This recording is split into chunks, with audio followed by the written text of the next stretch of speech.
Hello, and thank you for continuing to join us for our Cinderella Marathon. The next story we have is called Abadeha, the Philippine Cinderella.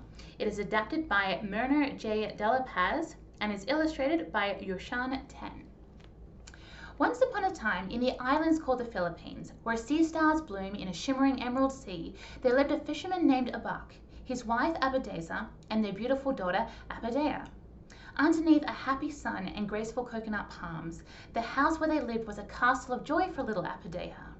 When Abadeha was 13, her mother suddenly became ill and died. She was buried in the cool shade of a nearby forest, leaving behind a daughter and a husband whose hearts were filled with sorrow and tears. Abadeha felt that her carefree world had suddenly crumbled. Sometime later, on a trip to another island, Abak met a widow with 2 daughters. The lonely widower married the woman and brought the step-family home, hoping that they would make a loving family for him and Abadeha. The stepmother immediately saw how plain and mean-spirited her daughters were compared to Abadeha's beauty and kindness. She secretly swore to make her stepdaughter's life miserable. Of course, Abak had no knowledge of his new wife's evil side. With a large family to support, Abak had to go on more fishing trips that took him away for long periods of time. In his absence, stepmother began treating Abadeha harshly. She made Abadeha work from morning to night, cleaning the house, fetching water from the river, cooking all the meals, and tending the stove. "Why do you love to powder your face with soot, kitchen princess?" the stepsisters would mock her. Their constant taunting was now a part of Abadeha's life. Tired, sooty, and sweaty, she would fall asleep each night on the kitchen floor. Whenever Abadeha was tired and tried to rest, stepmother would grab a broom and swing it through the air to harass her. "You good-for-nothing, lazy girl! Next time I will whip you with the tail of a stingray," stepmother would screech at the top of her voice.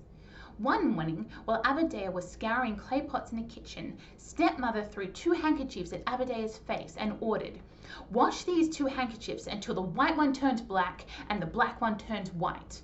Do exactly as I tell you, or I will whip you until your bones crack." Sadly, Abadeha went to the river bank. Sitting beneath the shade of a leafy bamboo, she watched the clear water freely flowing downstream. She remembered the life she had before her mother passed away, free and happy. Alone she wept. Through her tears she cried out, "Mother, oh mother, Bathala, creator of the earth, Anatos, spirits of my ancestors, hear me and help me, please." At the water's edge, the wind softly rustled the leaves of the trees. Abadeha turned and saw a beautiful woman bathed in radiant light. Her gentle face was full of kindness. "I am the spirit of the forest, the faithful guardian of all that live and grow here. I have come because I have heard your cry for help. Do not worry. Your patience and hard work will be rewarded one day." Gently, she took the 2 handkerchiefs from Abadeha's hands and waved them with a flick in the air. Out of nowhere, 2 more spirits appeared, a man and a woman. They bowed to Abadeha and each took a handkerchief. Together they began a magical dance. Spinning about with delicate steps, they playfully chased each other. Pulling and tossing the handkerchiefs, they gracefully waved their arms above their heads. Round and round, faster and faster, swift as a whirlpool they went. Then suddenly, they stopped and handed the handkerchiefs back to Abadeha. Amazingly, the white handkerchief was now black and the black one was now white. Abadeha hurried home to give the handkerchiefs to stepmother. "So, our kitchen princess was able to do this," snorted stepmother. For the first time, stepmother had lost a chance to make Abadeha suffer. The next morning, stepmother was still furious about the night before, and she continued to make demands on Abadeha. Abadeha had to spread newly harvested rice on a mat to dry in the sun. Then she was to pound, winnow, and cook the rice for the evening meal. While Abadeha was busy in the kitchen, a hungry pig wandered into the yard and gobbled up the drying rice, tearing the mat into tatters and shreds with its sharp hooves. Stepmother watched the whole time and did nothing until the pig left. Then, triumphantly, she called to Abadeha and screamed into her ear as she pulled on her hair. "Careless girl! See what the pig did to the rice and the mat? You must weave the ruined mat back into one whole piece again." Carrying the tattered mat, Abadeha cried all the way to the riverbank, where the spirit of the forest had appeared before. Mother, O mother, Bathala, creator of the earth, Anatos, spirits of my ancestors, hear me and help me, please. This time the spirit of the forest quickly appeared and clapped her hands 3 times. In the wink of an eye, a group of young female spirits surfaced and started to weave the mat skillfully back together. In just a few moments, the mat was entirely new again. Before Abadeha could thank them, the spirit of the forest took out a Saramanuk, a chicken with a long flowing tail and feathers the color of the rainbow. Take this with you. It is now yours. Abadeha said in awe, I have never seen a more beautiful bird. I am so grateful for your kindness. Carefully, she put the Saramanuk and the mat under her arms and started to walk home. Stepmother was quite annoyed when she saw the fully restored mat. If I ever find out how you are cheating me, you will be in terrible trouble. And where did you get that wild bird? Stepmother said while grabbing the Saramanuk from Abadeha's arms. But it is my pet, Abadeha pleaded. I will take care of this bird for you, Stepmother replied with a twisted smile. Early the next morning, while Abadeha was sweeping the yard, Stepmother took the Saramanuk from the coop and without any warning, chopped its head and feet off with a knife. She went straight to the kitchen and began roasting the bird.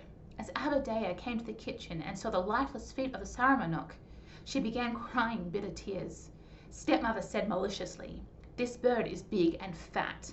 Dinner tonight will be delicious. Weeping, Abadeha gathered the Saramanuk's feet and ran to the river. When Abadeha reached the river, the spirit of the forest was there to meet her. If my stepmother could do this to my pet, she could do the same to me, Abadeha sobbed as she realized the danger around her.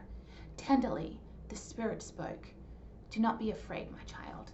Go bury the Saramanuk's feet by your mother's grave and pray to your ancestors.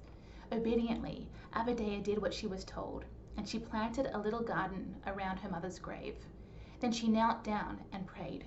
Since you left, O dear mother, the days are longer, the work is harder.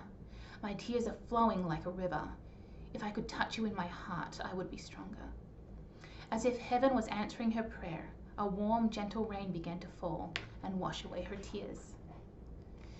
The rainy season came and left before Abadeha went back to her mother's grave. Miraculously, where she had planted the Saramanuk's feet, there had grown an enchanted tree laden with treasures. Rings, bracelets, necklaces, earrings, pearls, diamonds, and golden gowns all hung from the boughs. Abadeha was excited to have found this unusual tree, yet she decided to keep it a secret and only took a few pieces of jewelry with her. Returning home, Abadeha hid the pieces in an old trunk in the granary. When she went into the house, Stepmother was already waiting for her. Where have you been? You were trying to get away from work again, the cruel woman said harshly as she threw a blanket at Abadeha. Now, mend the blanket this instant. Poor Abadeha slowly picked up the blanket and went to the corner of the kitchen. There, even though piles of work awaited her, she found solace by the warm stove. While hunting in the forest one day, the handsome son of the island chieftain saw a Saramanuk. He followed it to Abadeha's secret garden. The prince could not believe his eyes when he caught sight of the tree. He immediately understood that it must be a magical tree. He immediately laid down some tobacco leaves and betel nuts from his bag and respectfully laid them in front of the trunk. Then he knelt down and bowed his head. Bathala, the spirit of the forest, forgive me for stepping on your sacred ground.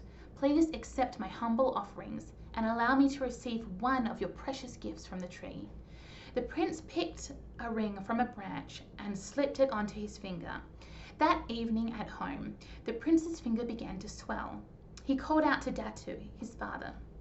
Father, my finger hurts badly, and I cannot remove this ring, the prince said in a shaking voice, his face distorted with pain. Datu sent for the Babylan, the priest healer, right away. He performed a ritual but failed to remove the ring. He could help very little except to say, listen to your heart. It will tell you what to do. The night wore on and the pain in the prince's finger became unbearable. In a fevered dream, a Saramanuk came to him with an orchid in its beak. The prince took the flower and kissed it. All of a sudden, the flower turned into a beautiful maiden. She opened her hand and showed him the ring. The prince looked down at his hand, and the ring was no longer on his finger. The prince woke up in a heavy sweat and told his father what was revealed to him in the dream. The two quickly summoned the island messenger and ordered, "Beat your drums. Tell everyone that the girl who can remove the ring from my son's finger will be his bride." The messenger wasted no time. By midday he had spread the news to all the islands. A great number of unmarried girls flocked to see the prince, but none could remove the ring. When Abadeha heard about the ring, she asked for permission to go.